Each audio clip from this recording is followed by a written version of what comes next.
from almost every country on Earth. Palo Alto, the heart of Silicon Valley, is just a few miles south of San Francisco. This is the place where pirates challenge all business rules. It's the perfect habitat for big ideas aimed at changing the world. Here, everything you need could be just one talk away. If you think it's all about capital and investors, you might be wrong. We want to bring you behind the scenes, show you what really happens in Silicon Valley's backstage, and give you the insider perspective on how it feels to start a company here. Welcome to Silicon Valley.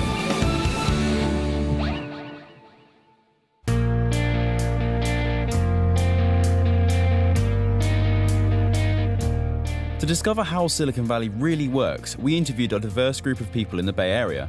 Founders who just started working their ideas, serial entrepreneurs, and investors. Near the Golden Gate Bridge, we met Jeremy, one of our friends who lives here. While heading to San Francisco for a city tour, he told us what he loves about his job. I've been teaching computer science this year, which has been a lot of fun. We've had the opportunity at my school to bring in some talent from industry.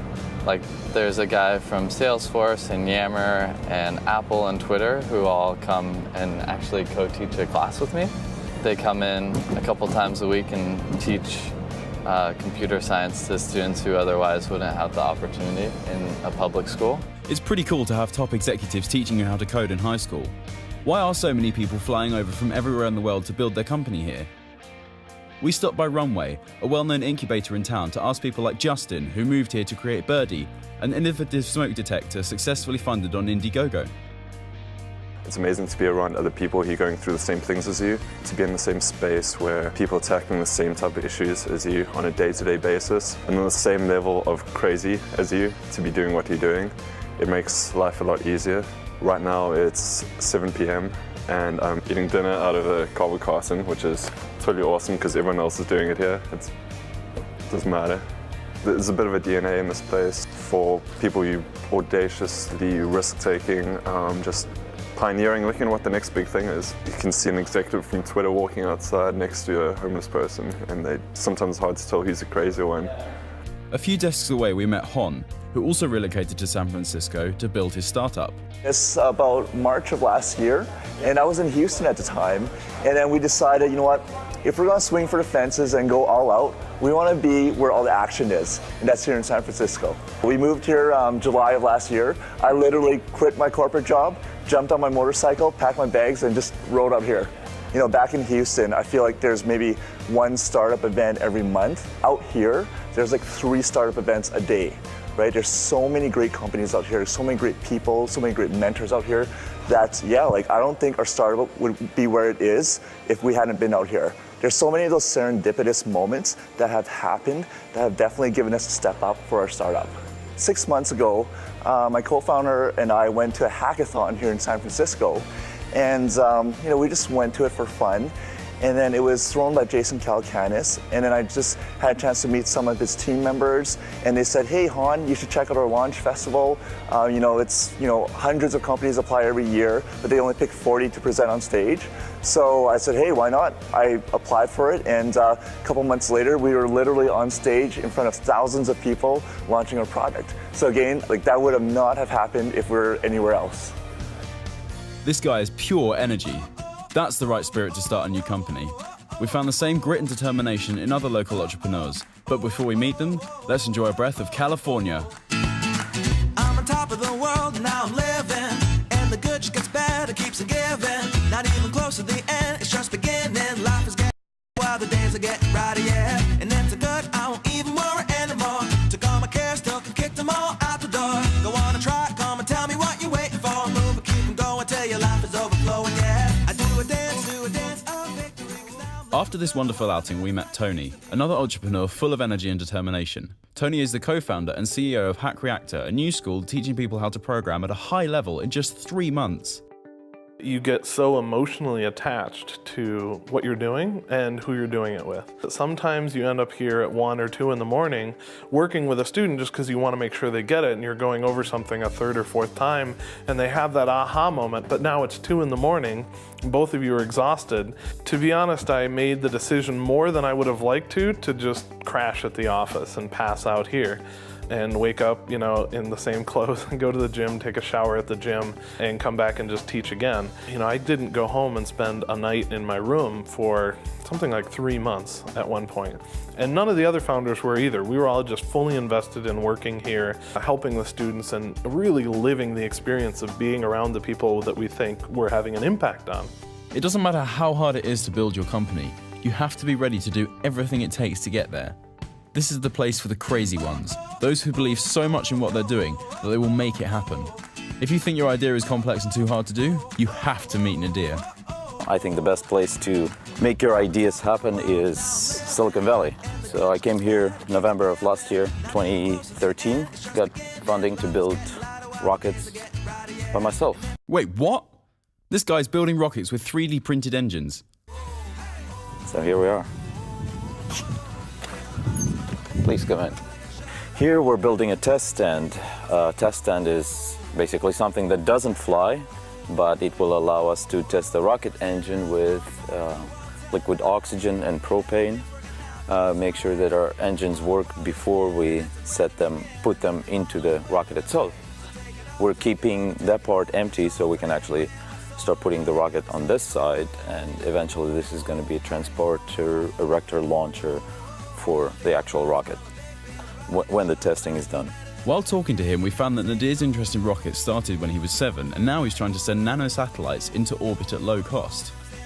But his long-term vision goes way beyond that. In the beginning, we are building those nanosatellite launchers, but this is for us as an entry point. Obviously, we want to go larger. The next thing would be a space station for small nanosatellites, so anybody can dock, use our power, use our communications, and all they have to concentrate is conducting their experiments. The ultimate goal is actually a working base on the moon, because all kinds of experimentation that is not allowed on Earth will be allowed on moon, or at least nobody will stop you, such as nuclear rocket engines, which are really dirty and nobody will want them here. But it's okay for Moon, and it's a great launching point for the rest of the solar system. I started on this, I was really scared, and I thought, if I won't do it, who's gonna do it? There are not too many people crazy enough as myself. Maybe 5, maybe 10 in the whole world. Wow, that sounds pretty ambitious, doesn't it? But why the Valley? Nadir comes from Russia, and it took him a lot of effort to relocate to California. Investors will not look down on you if you are in a t-shirt versus that you're in a business suit. You don't have to be a 50-year-old professional to start a company. You can be a 20-year-old dreamer. If mankind was some kind of a simple organism and it just started becoming conscious, Silicon Valley would be its nerve center that will eventually become a brain. That's how I feel about it. Nadir has crystal clear ideas about what to do with his company.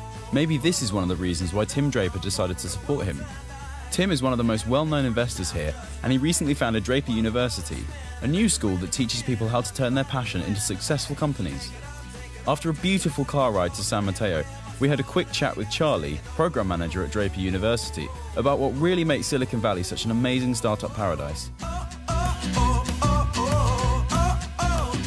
I come from New York, a place where I really see finance being the main driver. The economy's over there. When you graduate university, people go after those jobs, they're safe. But when you come to Silicon Valley, the energy that exists here, it's intoxicating.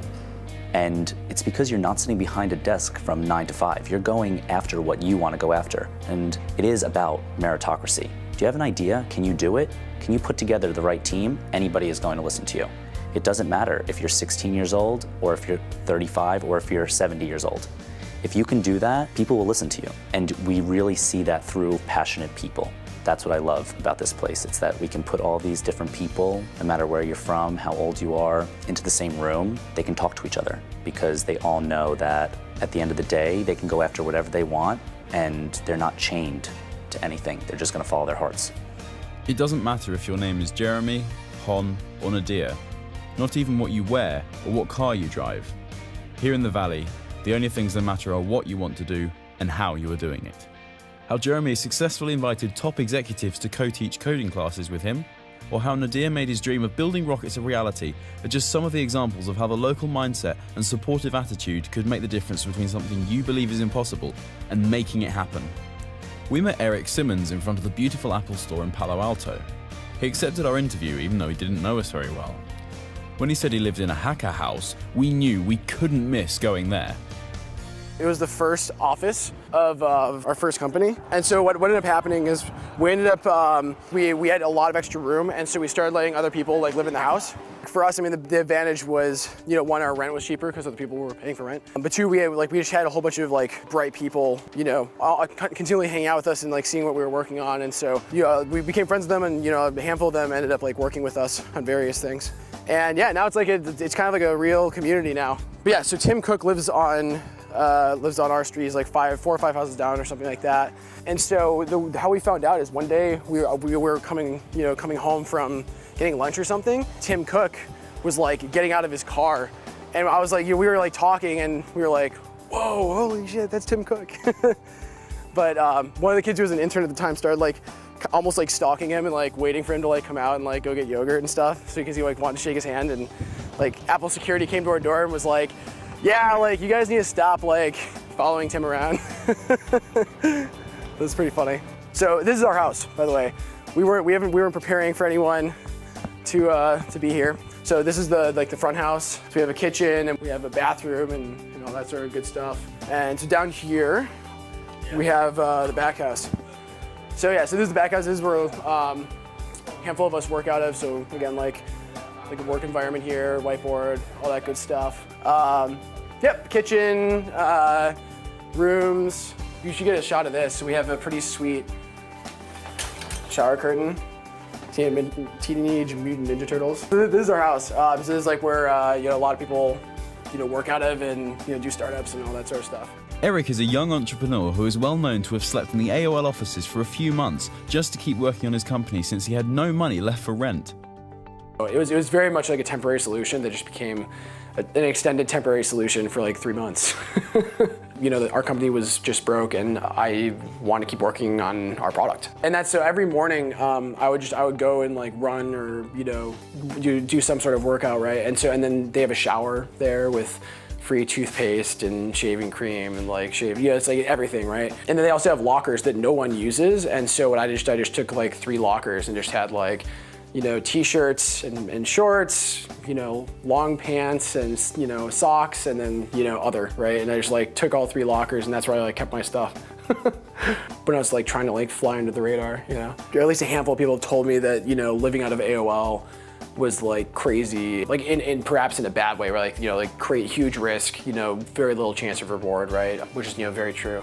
I think at the end of the day, right? It's it's entrepreneurship. It's about taking risks for things that perhaps seem illogical on the outside, but to the person, to the entrepreneur themselves, is logical, right? So like Snapchat just seems like the stupidest idea until you're actually using it. So definitely the acceptance of crazy ideas is interesting. From sleeping in the office to building his 3rd startup, Eric really knows how it feels to start a company here.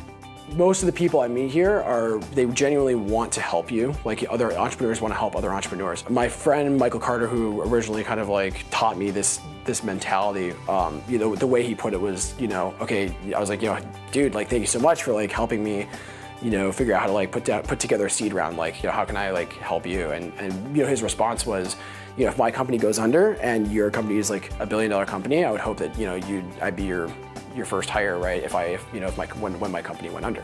And that is, I think, indicative of this idea that the entrepreneurs win in numbers, right? So if you help out your entrepreneur friends, they'll help you out. And so at the end of the day, everyone's trying to help each other to win, because if one person wins, then whoever's connected to them can also win big, right? And I like from the little that I saw in Europe, I didn't see like a lot of that kind of camaraderie across the different companies. It seemed very, the companies seemed very desperate from each other, and when they would see each other, it wasn't like, oh, tell me how I can help. It was like, oh, cool, like whatever. And I don't know if that's totally indicative of what the culture's like, but I definitely think it's there's very few places in the world where I've ran into that kind of idea where it's like, let me help you, you help me, and I think that's really important.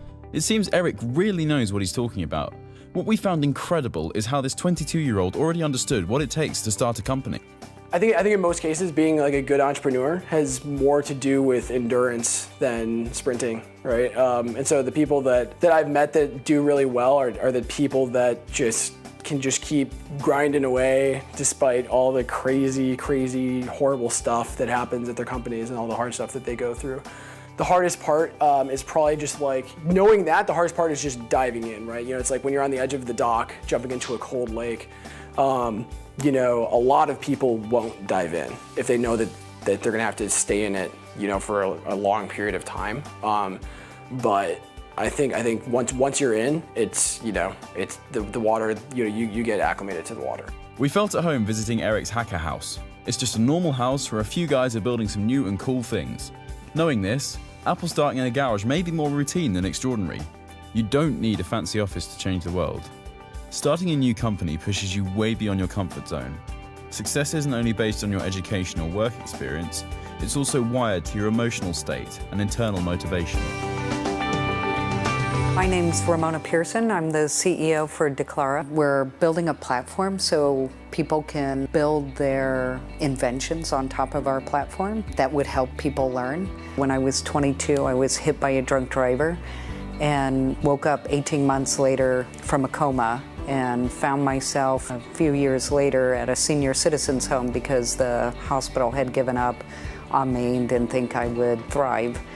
And I found myself being surrounded by over 100 senior citizens who had nothing better to do than focus on me and my rehabilitation. And so that's where really the initial concepts of personalization came from, where you know, you have this opportunity to have everybody assessing what your needs are and how important it is to have somebody involved in your life, being a mentor or expert to help you move forward.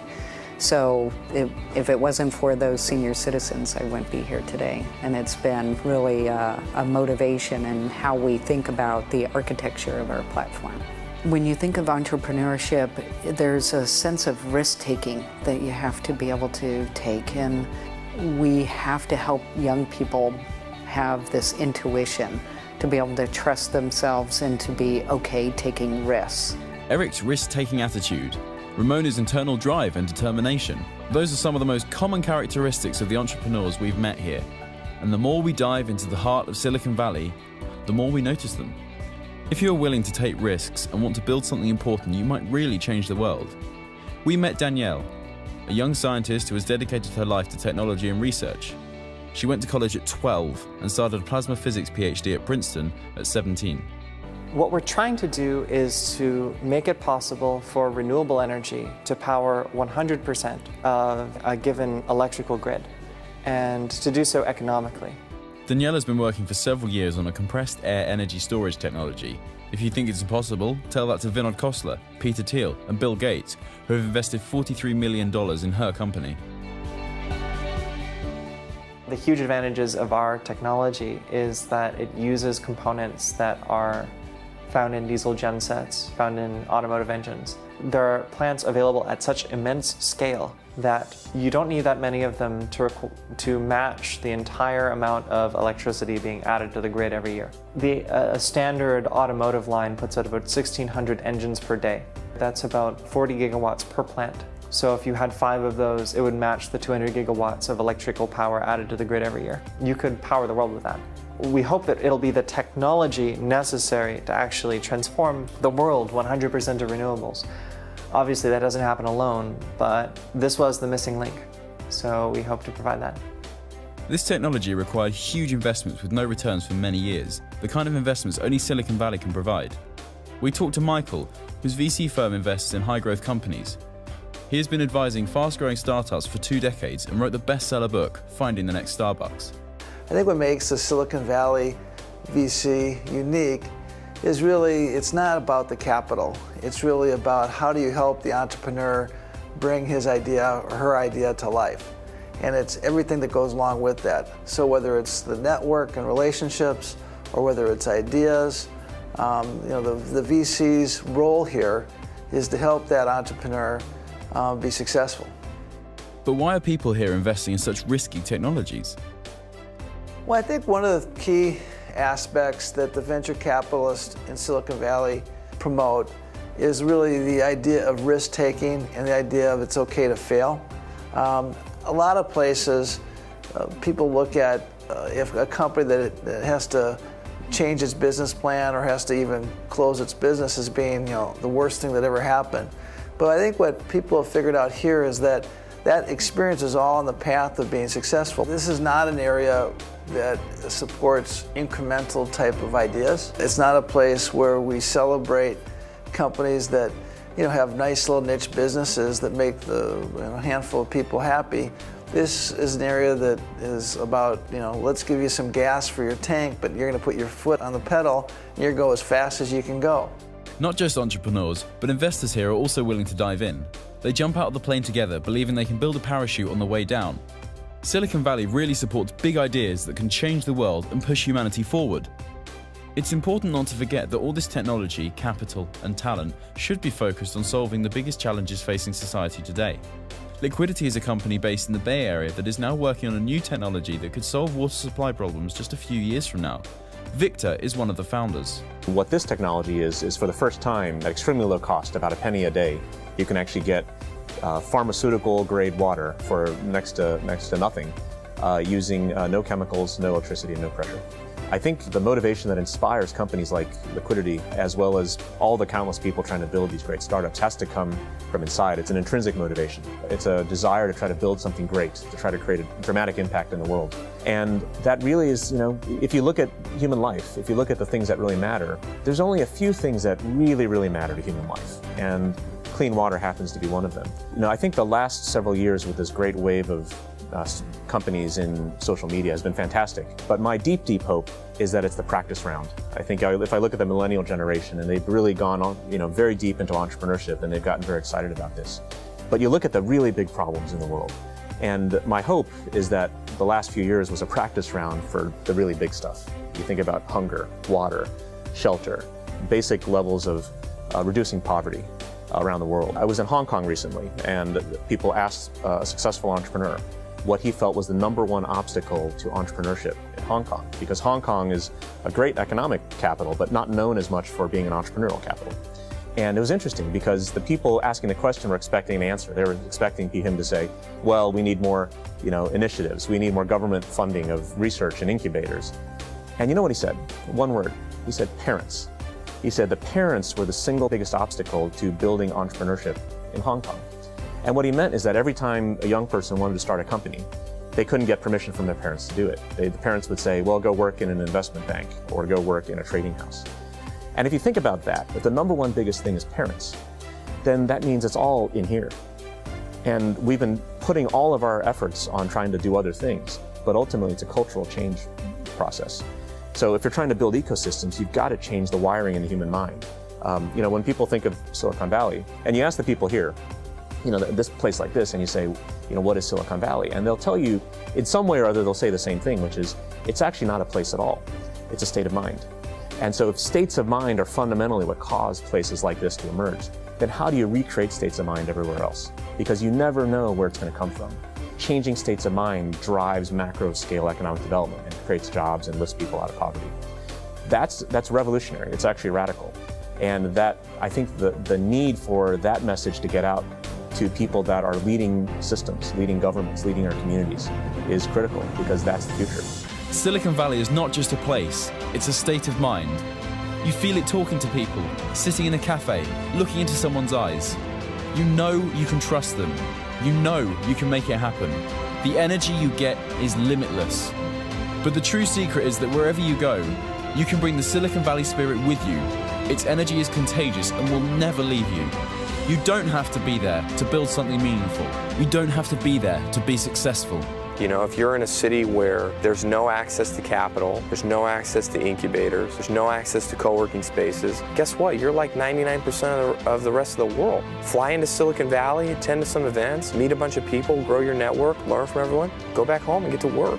If you want to start a business, go freaking make it happen. If your city doesn't help you, start thinking outside the box. Be the pirate of your ecosystem. The real Silicon Valley is something inside you. If you start shaping your behavior, if you start to be open and helpful, if you start thinking big, you will influence those who surround you. Welcome behind the scenes of Silicon Valley. Welcome to the mindset that allows you to change the world.